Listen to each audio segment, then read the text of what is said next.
Evening guys, tonight I'm going to have a little look at something that I posted on my timeline the other day, yesterday probably, and that's these little chaps. That's probably back to front to you, certainly looks like it to me. Pleasure of the reverse camera on these, and that is a little clip that clips over the edge of a knockout box when you've screwed the lug up. Difficult to get it in focus like that, but there you are, 3.5mm thread, and these are built in, have a built-in sprung metal clip in the back. Now anybody who's done anything with knockout boxes, KO boxes, back boxes will know what a pain in the arse it is when these break off, or these on the ones that aren't pressed through, the ones that are riveted through, when they snap off. That can put a lot of extra time onto your day. If you're on an EICR and you don't happen to have spare boxes with you, it's a nightmare. And if it's in a tiled kitchen, finished tiled kitchen, when you're popping face plates off and one of these fucks up and drops out, that is a whole world of pain. So I saw these posted online and I thought, it's simple, it's easy, let's have a little look.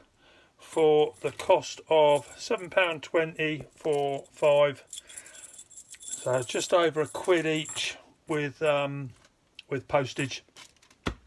That will save me no end of time. If I have 2 packs of those, one in my pack out kit and one in my testing kit, then those could be a lifesaver. So let's have a little look at what they do. Right, first off, obviously I'm not doing this in a fixed wall. You would have the pleasure of having one of these fitted to a wall. But if you've lost the fixed lug for whatever reason, or as with these are notorious for coming loose, and they can be a pig for stripping out of another box and trying to get them in there. Also, there's a different variety there. That's the same. There are numerous different varieties of these.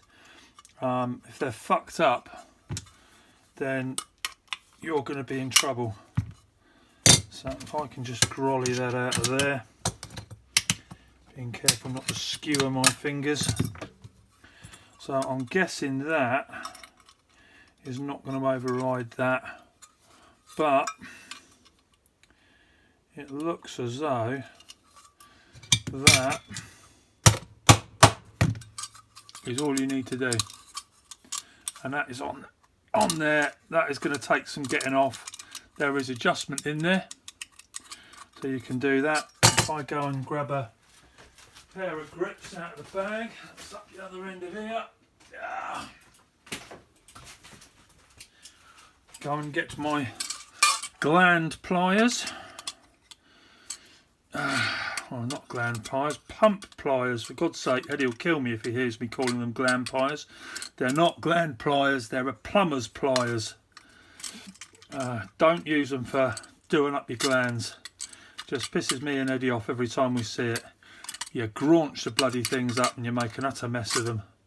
Right, so if that was in the wall, you'd then have to try and get in there and get those flat.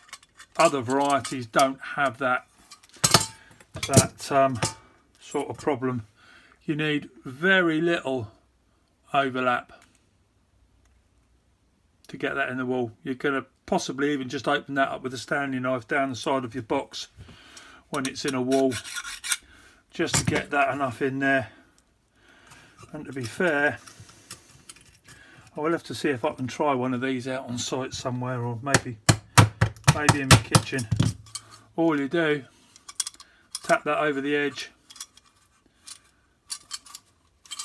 It's not got back in. That one's gone in nice and straight. That one's got a little bit more of a protrusion where I haven't flattened off these lugs properly.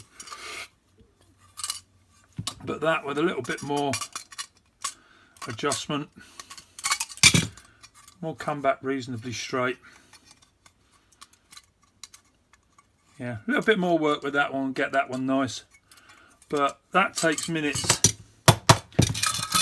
If I've got to go out to the van, get my battery drill out and a 3mm drill, put a hole in the back of here, find my M3.5 tap the back of the box, find some 50mm screws so I can go straight through here and into the back, I'm going to be at least 15-20 minutes. If the van isn't local, if I've had up in flats or something like that, that's going to take me a minute or two to do. You can get something similar to this from MK. I think it's a 3841, but I could be mistaken, and they have a return on here with a 3.5mm hole. You can cut them off, screw them to the back of the box and give yourself a fake 3.5mm. Again, you've got to have these adapters in the van. You've got to have the drill on you. If you're in the middle of doing an EICR, I wouldn't carry a battery drill for doing that. I'm going to have to go off and find one. But I think these are very neat. Little clip. There's your 3.5mm hole. Black bit is your sprung steel clip. And as you can see, you've got a little bit of movement in there to wiggle backwards and forwards. I think with the postage, I only bought 5. They were £7.20, so that works out £1.50 each or something like that. Not bad at all.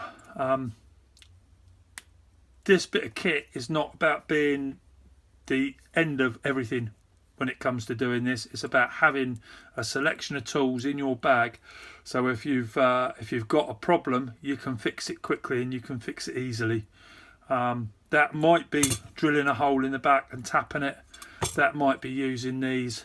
That might be using something like the MK adapters that they make. Either way,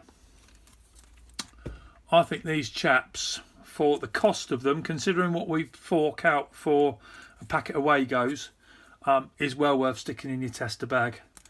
So there you go. Have a look at those. Back box repair clip. He's on Instagram. You can find him, Richard Cox, and there's his www. His URL. Nice little bit of kit, easy, quick. Obviously, I'm doing it on a bench. It is easy and quick. It's never going to be the same when you're in Mrs. Jones's kitchen and she's moaning about the fact you haven't got her power back on. But I think these are quite easy, quite nice. I'm certainly going to get myself another bag for the test kit. I'm going to throw these in my my pack out kit and see how we get on with them. Thank you guys, thank you for watching, thank you for the interest, and if you've got any questions, chuck them over. Have a good evening, stay safe.